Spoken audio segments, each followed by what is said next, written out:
নির্বাচনী প্রচারণায় এবার উত্তরাঞ্চল সফরে যাচ্ছেন বিএনপি চেয়ারম্যান তারেক রহমান। আজ রাজশাহী, নওগাঁ ও বগুড়ার জনসভায় বক্তব্য রাখবেন তিনি। এ নিয়ে আরো জানাতে সরাসরি যুক্ত হচ্ছেন আমাদের সহকর্মীরা। প্রথমেই যাচ্ছি রাজশাহীতে কাজী শাহেদের কাছে। শাহেদ, তারেক রহমানের আগমন নিয়ে প্রস্তুতি কেমন দেখছেন এবং কি বলছেন নেতাকর্মীরা? সেখানকার কি তথ্য আছে আপনার কাছে, বিস্তারিত আমাদেরকে জানাবেন। শুভ সকাল। রাজশাহীর ঐতিহাসিক মাদ্রাসা মাঠে আমরা আছি। সেখানে জনসভার যে কার্যক্রম সেটি এখনো শুরু হয়নি, যদিও কিন্তু নেতাকর্মী যারা আছেন, যারা এখানে বিএনপির সমর্থকরা আছেন, তারা আসতে শুরু করেছেন। আমরা যে মাদ্রাসা মাঠে এখানে দেখছি যে অনেক নেতাকর্মীরা এর মধ্যে আসতে শুরু করেছেন। রাজশাহীর আজকের এই মাদ্রাসা মাঠের জনসভায় বিএনপি চেয়ারম্যান তারেক রহমান দুইটাই বক্তব্য রাখবেন নির্বাচনী জনসভায়। তার আগেই রাজশাহী, চাঁপাইনবাবগঞ্জ এবং নাটোরের যারা বিএনপির কর্মী সমর্থকরা আছেন তারা এই সমাবেশটিতে উপস্থিত হবেন। ইতিমধ্যেই আমরা দেখেছি বিভিন্ন গাড়িতে করে সমর্থকরা এই মাদ্রাসা মাঠের দিকে আসতে শুরু করেছেন। বিএনপি নেতৃবৃন্দরা যেটি বলছেন যে ঠিক দুপুর 12টা নাগাদ এই মাদ্রাসা মাঠ একেবারে কানে কানে পরিপূর্ণ হয়ে যাবে। গতকাল তারা যেটি জানিয়েছিলেন যে 5 থেকে 7 লাখ মানুষের সমাগম ঘটবে, তারা আজকেও তেমনটি প্রত্যাশা করছেন যে বেলা বাড়ার সঙ্গে সঙ্গে ভোটারদের উপস্থিতি, সাধারণ মানুষের যে উপস্থিতি এবং দলীয় নেতাকর্মীদের যে উপস্থিতি সেটা অনেকটা বাড়বে এবং বিএনপি যে প্রত্যাশা অনুযায়ী এই অঞ্চলের মানুষের যে সমর্থন সেটি তারা আজকে বিএনপির চেয়ারম্যানকে দেখাতে সক্ষম হবেন। রাজশাহী, নাটোর এবং চাঁপাইনবাবগঞ্জ 3 জেলা 13 জন সংসদ সদস্য প্রার্থী যারা আছেন বিএনপি দলীয়, তারা এই মঞ্চে উপস্থিত থাকবেন। বিএনপি চেয়ারম্যানের তাদেরকে পরিচয় করিয়ে দেবেন ভোটারদের সঙ্গে এবং ধানের শীষের পক্ষে ভোট চাইবেন এই সমাবেশ থেকে।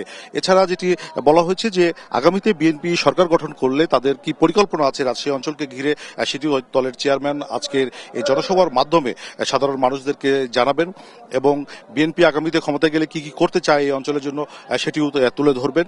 যেহেতু দীর্ঘ সময় পরে, প্রায় 22 বছর পরে বিএনপি চেয়ারম্যানের আজকে রাজশাহীতে এই আগমন, ফলে নেতাকর্মীরা এবং একেবারে উচ্ছ্বাসে যে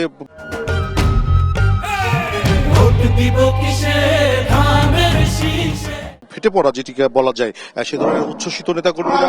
এবং গত 4 দিন ধরেই যখন বিএনপি চেয়ারম্যানের এই সফরটি ঘোষণা করা হয়, এরপর থেকেই মূলত বিএনপি এবং তার অঙ্গ সংগঠনগুলো তারা বিভিন্ন ওয়ার্ডে এবং জেলা উপজেলাগুলিতে বিভিন্ন সমাবেশ করেছেন এই সমাবেশটি সফল করতে।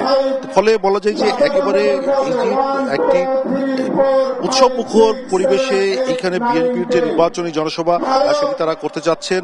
শেষ পর্যন্ত এই সমাবেশটি দুপুর 2টায় শুরু হবে, তখন এই মাঠটি কানায় কানায় ভরে যাবে এমনটি প্রত্যাশা করছেন দলীয় নেতাকর্মীরা।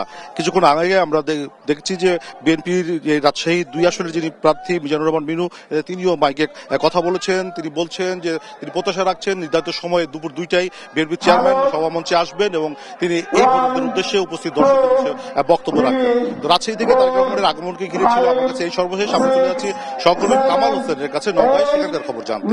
কামাল। শাহেদ, আপনি যেমনটি বলছিলেন, নওগাঁয় 2 ঘন্টা পিছিয়েছে তারেক রহমানের জনসভা, নির্বাচনী জনসভা, যেটি শুরু হওয়ার কথা ছিল বিকেল 3:30টায়, সেটি বিকেল 5:30টায় শুরু হচ্ছে, একটি দলীয় সূত্র জানিয়েছে। এবং এই কারণে মূলত এই একটু পিছানোর কারণে নেতাকর্মী হয়তো এই সময়ে যে উপস্থিত হওয়ার কথা ছিল সেই উপস্থিতি এখনো হয়তো শুরু হয়নি, কিন্তু তারপরও যারা একেবারে ভক্ত শুভানুরাগী এবং যারা নেতৃস্থানীয় নেতৃবৃন্দ, তারা এখন পর্যন্ত মাঠে এসে পরিদর্শন করছে এবং আইন শৃঙ্খলা বাহিনীর সদস্যরা তারা যথাযথ অবস্থান নিয়েছে এবং তারা খুঁটিয়ে খুঁটিয়ে সবকিছু দেখছেন এবং মাঠের প্রস্তুতি মোটামুটি সম্পূর্ণ হয়েছে।